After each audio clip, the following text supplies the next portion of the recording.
साहब एक हिंदी माध्यम के बच्चे से पूछ लिया, मैंने कहा बेटा गाली को कैसे परिभाषित करेंगे बताओ। बच्चे का जवाब था, सर अत्यधिक क्रोध आने की स्थिति में शारीरिक रूप से हिंसा ना करते हुए मानसिक रूप से की जाने वाली हिंसात्मक कार्रवाई के अंतर्गत कुछ चुने हुए शब्दों का समूह जिनके उच्चारण के पश्चात मन को असीम शांति का अनुभव होता है। बहुत अच्छे, बहुत अच्छे, लोगों का भी मन कर रहा है देने को। देखो देश हित में तो गालियां खाई जाएं, इसके लिए और मौके कितने आएंगे, पर अगर आज ये मौका आता है तो मैं खुश नसीब रहूंगा, क्योंकि देश की स्थितियां बड़ी विचित्र हैं। पिछले दिनों भ्रष्टाचार का मुद्दा बड़ा फैला देश में, आपने देखा। गांधी जी कभी कहा करते थे रिश्वत लेना अन्याय है, रिश्वत लेना अन्याय है। हम लोग भारतीय आदमी अपने काम की चीज निकाल लेते हैं। वो कह गए रिश्वत लेना अन्याय है, हमने उसका अर्थ निकाल लिया रिश्वत लेना अन्य आय है। अच्छा है, अच्छा है। अच्छा पिछले दिनों अभी एक मुकदमा आया, वकील साहब जोर जोर कहने लगे, जोर जोर से, जज साहब मिलॉर्ड कानून की किताब के पेज नंबर 15 के अनुसार आपको मेरे मुवक्किल को रिहा कर देना चाहिए। वकील साहब ने इतनी जोर से बोला, जज साहब को लगा कुछ नया खोज के लाया होगा। जज साहब ने कहा वकील साहब कानून की वो किताब पेश की जाए। जैसे ही किताब पेश की गई, जज साहब ने किताब का पेज नंबर 15 खोला, 1,000 के 20 नोट। जैसे ही जज साहब ने देखा, बोले वकील साहब ऐसे ऐसे 4-5 सबूत और पेश किए जाएं। बहुत अच्छे, वाह दीपक, वाह दीपक, बहुत अच्छे। मेरे तो दोस्त ने पिछले दिनों कहा, बोले दीपक जी ये भ्रष्टाचार कुछ ले दे के खत्म नहीं हो सकता क्या? अच्छा ये घटना यहां नहीं चल रही है, पूरे ब्रह्मांड में चल रही है। वो मुझे याद है, धरती से 3 इंजीनियर मरनों उपरांत स्वर्ग में पहुंचे। स्वर्ग पर जैसे ही घुसने लगे दरबान ने रोक लिया, जैसे अपने को बाउंसरों ने रोका था आज। पर हमने बता दिया तो रोक लिया उन्हें, और दरबान ने कहा देखो मुझे पता चला कि तुम धरती से आए हुए तीनों इंजीनियर हो। धरती से आए हुए इंजीनियर हो, ये स्वर्ग का द्वार मरम्मत करना है, इसका बजट एस्टीमेट बताओ कितना खर्चा आएगा। पहला इंजीनियर हमारे पड़ोसी मुल्क पाकिस्तान का था, उसने कहा इस पर खर्चा आएगा 9,000 रुपए। दरबान ने पूछा कैसे? बोले 3,000 लेबर कॉस्ट, 3,000 मटेरियल कॉस्ट, 3,000 मेरी कमाई। समझ में आई दरबान भाई। दूसरा इंजीनियर चीन का था, बोला इस गेट को ठीक करने में लगेंगे 33,000 रुपए। दरबान ने पूछा कैसे? बोला 11,000 लेबर कॉस्ट, 11,000 मटेरियल कॉस्ट, 11,000 मेरा शुद्ध मुनाफा। अब भारतीय भारी इंजीनियर का नंबर आया, उसने एक बार गेट को देखा, एक बार दरबान को देखा, फिर बोला देख धरती पर ऐसे जुगाड़ मैंने किए हैं बहुत तेरे, धरती पर ऐसे जुगाड़ मैंने किए हैं बहुत तेरे, खर्चा आएगा 29,000 जिसमें 10,000 तो तेरे। खर्चा आएगा 29,000 जिसमें 10,000 तो तेरे, 10,000 मेरे, बाकी बचे 9,000 तो पाकिस्तानी इंजीनियर को ठेका दे देंगे, जाने इसका काम।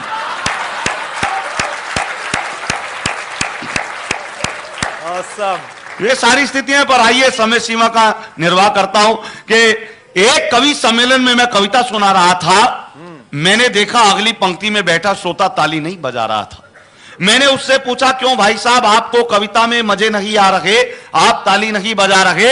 वो बोला ऐसी बात नहीं कि मैंने कवि सम्मेलन के स्वाद नहीं चखे हैं, पर मैं ताली खुद क्यों बजाऊं, अमीर हूं, ताली बजाने के लिए आदमी रखे हैं। मैंने उससे फिर ये शब्द कहे, आप हंस भी नहीं रहे। वो बोला ऐसी बात नहीं कि मैंने अपने होठ सिल रखे हैं, पर मैं खुद क्यों हंसूं, अमीर हूं, हंसने के लिए भी आदमी रखे हैं। अब वही श्रोता मुझे मिल गया एक दिन बाजार में, लंबी चमचमाती कार में। मैंने कहा भाई साहब बधाई हो, आपने नई कार ली है। बोला मैंने नहीं ली, कल शादी हुई है, ससुराल वालों ने दी है। मैंने कहा फिर तो डबल बधाई, पर ये बताओ भाई आप हनीमून पर नहीं गए? बोला अमीर हूं।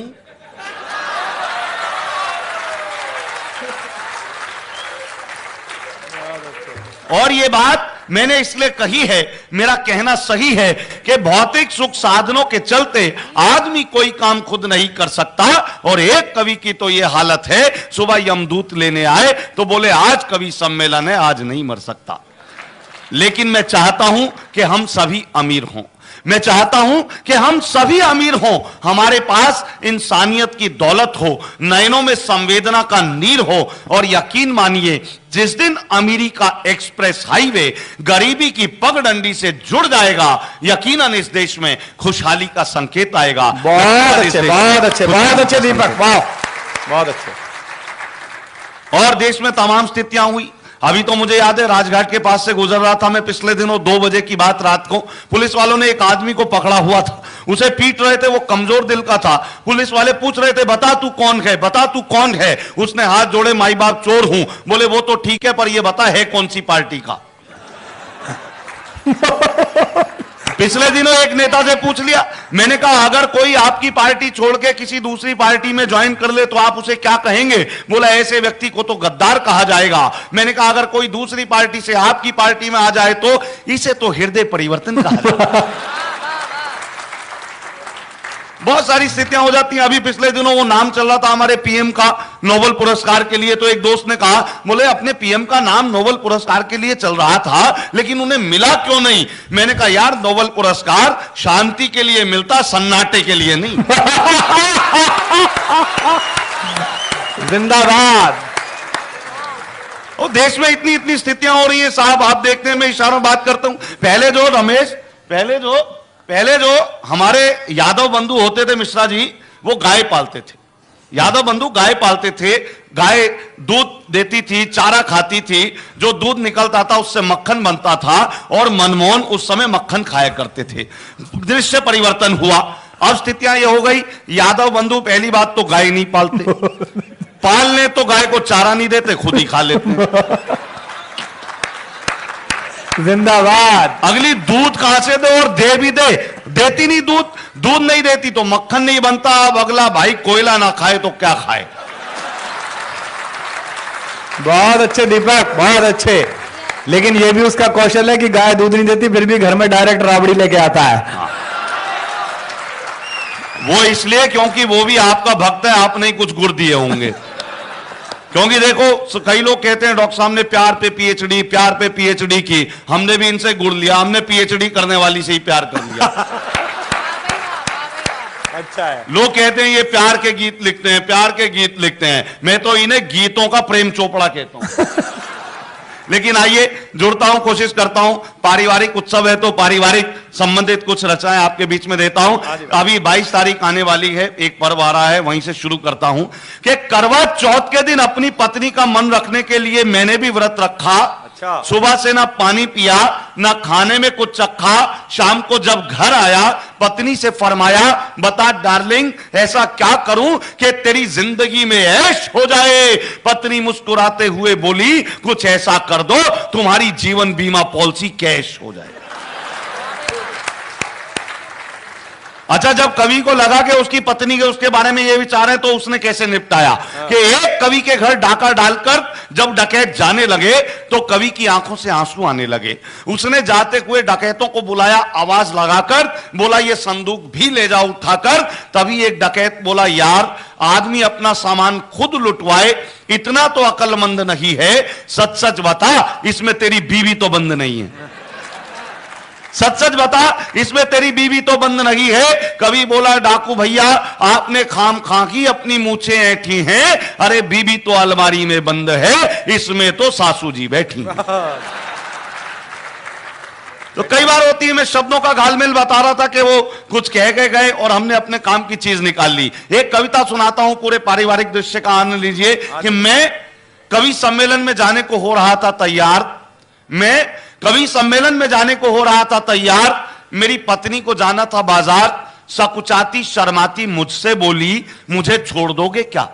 सकुचाती शर्माती मुझसे बोली, मुझे छोड़ दोगे क्या। मैंने कहा, मैं तो कब से तैयार बैठा हूं। मैंने कहा मैं तो कब से तैयार बैठा हूं, पर 7 फेरे लेने के बाद लाचार बैठा हूं। अब इसमें ना तेरी कोई खता ना मेरी कोई खता, पर तुझे इस बात का नहीं पता कि शादी वाले दिन जब घोड़ी पर होकर सवार मैं पहुंचा मंडप के द्वार, तो तेरे पिताजी ने मेरे हाथ में 2 लाख रुपए देते हुए कहा, बरखुरदार ये मेरी इज्जत तुम्हारे हाथ में है, कहीं जानी नहीं चाहिए। बेटा पैसे हर महीने आते रहेंगे, लड़की मायके नहीं आनी चाहिए।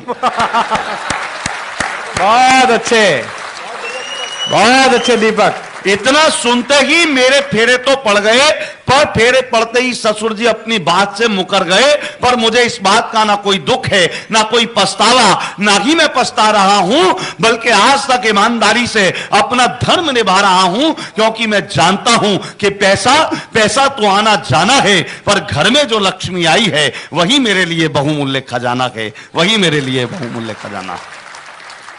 और मित्रों, मैं चाहता हूं एक कविता और देता हूं और 2 शेर देकर अपना स्थान लेता हूं। कहता हूं कि एक आदमी ने करके शादी रजिस्टर्ड करा दी। एक आदमी ने करके शादी रजिस्टर्ड करा दी, रजिस्ट्रार ने भी मोहर लगा दी, बदले में उसे एक सर्टिफिकेट मिला। देखते ही खिला, फिर अनायास हो गया उदास, अपना मुंह खोला, रजिस्ट्रार से बोला, साहब ये सर्टिफिकेट तो जाली है। बोला, साहब ये सर्टिफिकेट तो जाली है क्योंकि इसमें शादी की एक्सपायरी डेट का कॉलम खाली है। क्योंकि इसमें शादी की एक्सपायरी डेट का कॉलम खाली है। तो रजिस्ट्रार ने उसे बताया, बड़े प्यार से समझाया, ऐसा नहीं कि हमारे यहां शादियां ही होती हैं या तलाक के मुकदमे दायर नहीं होते हैं, पर ये हिंदुस्तान के मेरे दोस्त, यहां पर आदमी एक्सपायर होने के बाद भी रिश्ते एक्सपायर नहीं होते हैं। आदमी एक्सपायर होने के बाद भी रिश्ते एक्सपायर नहीं होते हैं। और मित्रों, चलते चलते कहता हूं, मैं तमाम कोशिशें करता हूं, नए नए प्रयोग। डॉक्टर साहब आप भी पहली बार सुनेंगे कि सुबह का अपना मजा है, शाम का अपना मजा। सुबह का अपना मजा है, शाम का अपना मजा, जूस का अपना मजा है, जाम का अपना मजा। जूस का अपना मजा है, जाम का अपना मजा, एक के संग एक फ्री है इन दिनों हर आइटम। एक के संग एक फ्री है इन दिनों हर आइटम, मुफ्त का अपना मजा है, दाम का अपना मजा। मुफ्त का अपना मजा है, दाम का अपना मजा। और आशिकी में कल मैं उसके भाइयों से फिर पिटा। हाय बधाई हो। आशिकी में बधाई हो। कल मैं उसके भाइयों से फिर पिटा, दर्द का अपना मजा है, बाम का अपना मजा। बहुत अच्छे। तो आइए मैं और समापन की ओर लेकर चलता हूं अपनी पारी को। तमाम रंग होते हैं, हास्य का है। मैं कोशिश करता हूं कि भले ही मद में रहते हैं, मगर हम हद में रहते हैं। अच्छा है। भले ही मद में रहते हैं मगर हम हद में रहते हैं। परिंदे आसमां पर भी जमी की जद में रहते हैं। बहुत अच्छा है। परिंदे आसमां पर भी जमी की जद में रहते हैं, हमारी उनसे बनती है जो अपने कद में रहते हैं। बहुत अच्छे। हमारी उनसे बनती है जो अपने कद में रहते हैं, उन्हें जनता से क्या मतलब, वो जो संसद में रहते हैं। जिंदाबाद। वाह। तो दोस्तों, ये गलतफहमी है केवल आपकी, ये गलतफहमी है केवल आपकी, है हुकूमत आपके ही बाप की। बहुत अच्छे। मुझे एक घटना याद आती है, पिछले दिनों मुझे और डॉक्टर कुमार विश्वास जी को जयपुर जाना था कवि सम्मेलन में। इत्तेफाक से गुड़गांवा में थे। मैंने कहा, डॉक्टर साहब आपकी भी गाड़ी नहीं आ रही अभी और कुछ नहीं है तो टैक्सी कर लेते हैं। डॉक्टर साहब बोले कोई बात नहीं। हमने टैक्सी कर ली। टैक्सी वाले से कहा, भाई जयपुर कितनी दूर है? बोला यही कोई 20-25 खेत छोड़ने के बाद। अब हम बैठे 1 घंटा 2 घंटा 3 घंटे हो गए। तो मैंने ड्राइवर साहब से पूछा, मैंने कहा तुम तो कह रहे थे भाई जयपुर 20-25 खेत छोड़ने के बाद है। बोले साहब आपने ये तो पूछा ही नहीं खेत किसके हैं। मैंने कहा आप बता दे किसके हैं। बोले दामाद साहब के।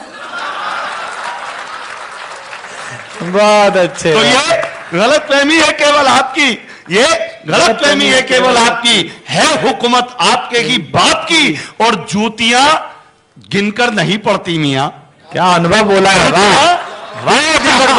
जूतियां गिनकर नहीं पड़ती मियां, छांट लेना तुम भी अपने नाप की।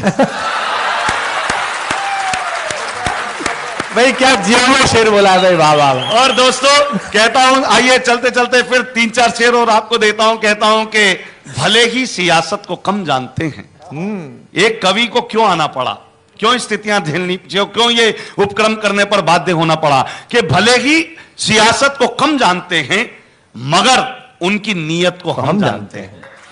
भले ही सियासत को कम जानते हैं मगर उनकी नीयत को हम जानते हैं। शराफत का हमको सिला ये मिला है, हमें लोग बस्ती में कम जानते हैं। अच्छा है, अच्छा है। शराफत का हमको सिला ये मिला है, हमें लोग बस्ती में कम जानते हैं। सफर में कहां है नहीं जानते हम, सफर में कहां है नहीं जानते हम, कहां पर है मंजिल कदम जानते। बहुत अच्छे, बहुत अच्छे। कहां पर है मंजिल कदम जानते हैं, और रहे 7 वर्षों पर एक दूसरे को न वो जानते हैं न हम जानते हैं, न वो जानते हैं। और चलते चलते कहता हूं मित्रों के नहीं मालूम ये मुझको कि मेरी इज्जत कहां तक है। नहीं मालूम, इज्जत कहते हैं दोस्तों पहुंच को, लिमिटेशंस को, दायरे को। नहीं मालूम ये मुझको कि मेरी इज्जत कहां तक है, ये मेरे शेर बोलेंगे कि ये आमद कहां तक है। नहीं मालूम यह मुझको कि मेरी इज्जत कहां तक है, ये मेरे शेर बोलेंगे कि यह आमद कहां तक है। न दौलत से ही तय होगा न शोहरत से ही तय होगा, तेरा किरदार बोलेगा कि तेरा कद कहां तक। बहुत अच्छे, बहुत अच्छे। न दौलत से ही तय होगा न शोहरत से ही तय होगा, तेरा किरदार बोलेगा कि तेरा कद कहां तक है। और आज का अपना बेहतरीन शेर नई पीढ़ी की तरफ से पुरानी पीढ़ी को देना चाहता हूं। कहता हूं कि तेरा किरदार बोलेगा कि तेरा कद कहां तक है, और बुजुर्गों के तजुर्बों तक पहुंचना चाहते हैं घर। बुजुर्गों के तजुर्बों तक पहुंचना चाहते हैं घर, जमी की तह में जाकर देखिए बरगद कहां तक है। की तह में जाकर देखिए बरगद कहां तक। बहुत अच्छे, एक बार जोरदार तालियां। बहुत अच्छे दीपक। ये दीपक के जीवन का सर्वश्रेष्ठ क्षण है जब हरियाणा के एक आदमी के लिए भी कुछ